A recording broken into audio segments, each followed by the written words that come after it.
let leaders from northern Kenya not lecture us about affirmative action.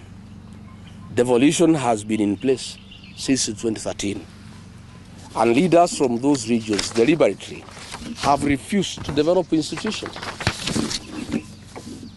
Yet they want their children to enjoy the facilities of institutions that have been put by other leaders in other counties.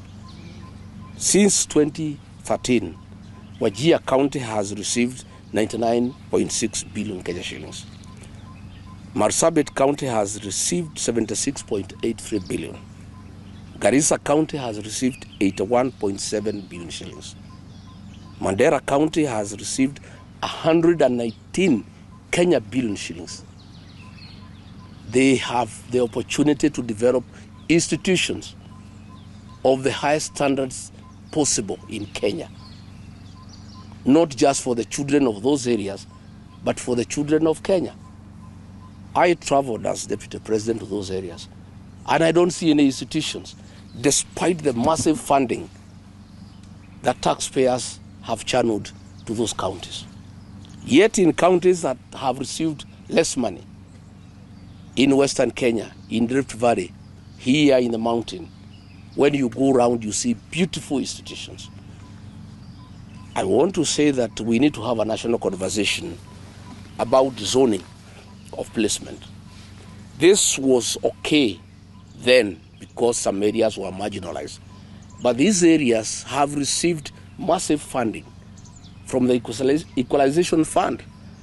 They have received massive funds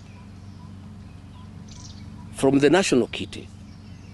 CDF funds are shared equally among the 290 constituencies.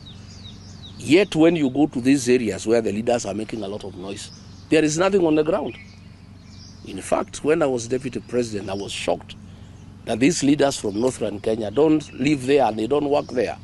Anytime I had a trip to Garissa, to Mandera, to Wajir, the leaders of those regions would demand that I make space available for them on my aircraft.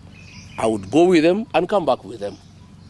And I never saw any institutions there, despite the fact that billions of shillings have been given to those areas. So we are saying we need a national conversation to ask. Devolution was supposed to bring equity. Equitable allocation of CDA funds was meant to bring equity. 13 years down the line, is there really any county that requires affirmative action anymore? We need to have that conversation. For how long are we going to have affirmative action?